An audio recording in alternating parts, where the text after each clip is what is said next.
The Daily Bread Devotions. Today's reflection with Pastor Jeff Elis Cupides. Medyo mas bumubuti na ang lagay ng panahon. Magandang umaga, Pastor Jeff. Happy Tuesday. Tama ka, Cha. Medyo maganda na ang panahon. Nakalabas na tayo kahapon. Good morning, Brad Ted. Good morning, Cha. Yun, at least hindi na baha sa harapan ng inyong subdivision. Ano? Pero Pastor, mapabaha, umaaraw, umuulan, lagi ka nandyan. Ano magandang balita natin? Of course, bumabaha ng pagpapala lagi dito sa Daily Brad section natin. Well, talking about generosity, alam mo, Cha, kapag ganito may mga sakuna, maraming tao na antig yung puso. Of course, pag nanonood tayo ng mga news, maraming tumutulong at nakakatuwa rin. Dahil nakikita natin yung pagkakaisa ng mga kababayan natin pag may ganitong nasasalanta ng bagyo. Hindi lang financial na tulong, makikita rin natin sa mga news yung physical na pagtulong sa mga tao nangangailangan. Sabi sa Kawikaan 19:17, kapag tumutulong ka sa mahirap, para ka nagpapautang sa Panginoon. Dahil ang Panginoon ang magbabayad sa iyo.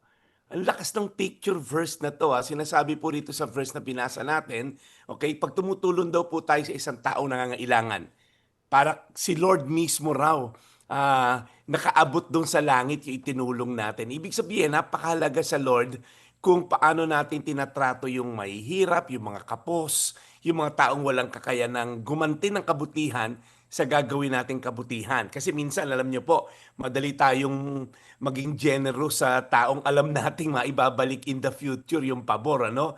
Libre mo siya ngayon, pero next time, ikaw naman libre, tutulungan mo siya ngayon. Baka naman kasi sa future, matulungan ka rin pag ikaw nangangailangan. Pero ibang klase po ang generosity na tinuturo ng Biblia.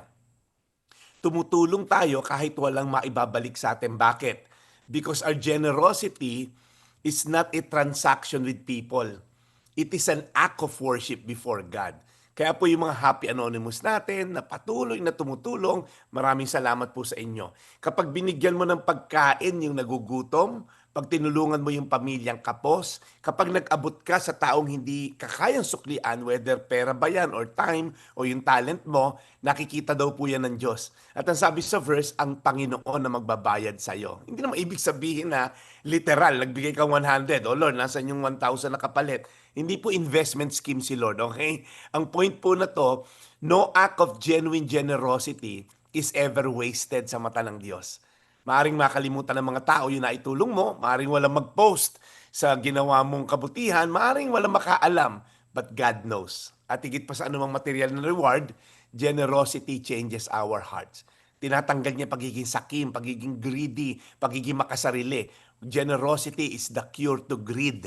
Okay? Yung genuine generosity po, no? It teaches us to trust God and loosen our grip sa ating mga possession and become more like Jesus. Kaya next time po, pag kami tayong extra, ang tanong, Lord, sino bang pwede kong pagpalain sa extra na binigay mo sa akin na to? Kanino mo ba ito ipagkakatiwala? May mga tao ba nangangailangan sa paligid mo ngayon na kaya mong tulungan kahit wala siyang maibabalik sa iyo? Kawikaan 19:17, kapag tumutulong ka sa mahirap, para ka nagpapautang sa Panginoon. Dahil ang Panginoon ang magbabayad sa iyo. Tayo po'y manalangin. Panginoon, maraming salamat, Lord, dahil gumaganda na ang panahon. Lord, at least, Lord, mapapawi na ang hirap at pagdurusa ng mga kababayan namin na matinding nasalanta ng bagyo. Pero, Lord, kailangan nilang bumangon, kailangan nilang maitaguyod muli ang kanilang buhay. Kaya, Panginoon, sa mga taong nakakaalwa ng kaunti, Lord, maantig ang puso at tumulong ng walang inintay na kapalit. At salamat din, Lord, sa mga taong nagkakawang gawa. Hindi lang pinansyal, pero Lord, more so sa physical, sa mga dasal, sa emotional na support, sa mga taong nasalanta ngayon. Tulungan mo kami, Lord God, to look beyond our own comfort at magbigay ng tulong sa mga tao, Lord God, na nangangailangan. Hindi lang sa panahon ng ganito may bagyo, but maging lifestyle of generosity, kumbaga. Salamat sa aming mga Happy Anonymous na patuloy na naaantig ang puso, na walang hinihintay na kapalit ni ang pangalan nila ayaw malathala. Bless niyo po sila 1,000-fold as you have mentioned in your word. In Jesus' name, amen. Amen. Amen indeed. Thank you, Brad Jeff, sa iyong panalangin. sabay panawagan sa ating mga kababayan. Tuloy po ang ating paghahanap sa mga magpapabida sa True FM. Yung po mga tumutulo pa rin ang bubong o kung hindi na ho tumutulo yan, mga palatandaan po ng inyong perwisyo na inabot ng dahil po sa malalakas na pag-ulan. Yan po ang ating hinahanap. Kahapon ng ating pabida, Brad Jeff, yung taga Cavite, 12,000 po ang naiabot natin praise mula God. sa ating mga happy anonymous. Sino ba mag-aakala?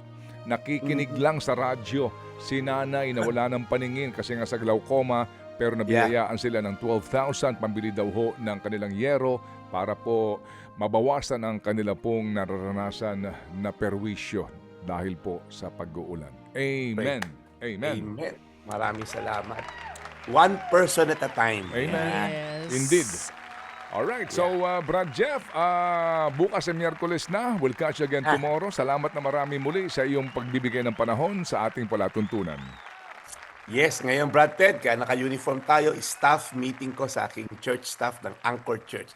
So sa mga gusto po makarinig ng mas mahabang sermon or preaching ko, nasa Anchor Church lang po yan. Spotify, Facebook, YouTube, Anchor Church. Yan po yung simbahan na pinapastol ko. Sige Ted, paalam muna ako ngayon. Magkita-kita po tayo bukas. Ito po yung Daily Brad, your daily dose of inspiration. And serving the people indeed, Brad Jeff Eliscopides sa ating The Daily Brad. Mga kapatid, patuloy po kayong tumutok sa 105.9 True FM para sa totoong balita, impormasyon, music and entertainment. Mag-subscribe sa aming YouTube channel at podcast at sundan nyo kami sa Facebook, Instagram, X at TikTok sa True Network PH. Bisitahin din po ang aming official website, truefm.ph. At panoorin din kami sa True TV Signal, Channel 19. Kami po ang 105.9 True FM. Laging true sa'yo, kapatid.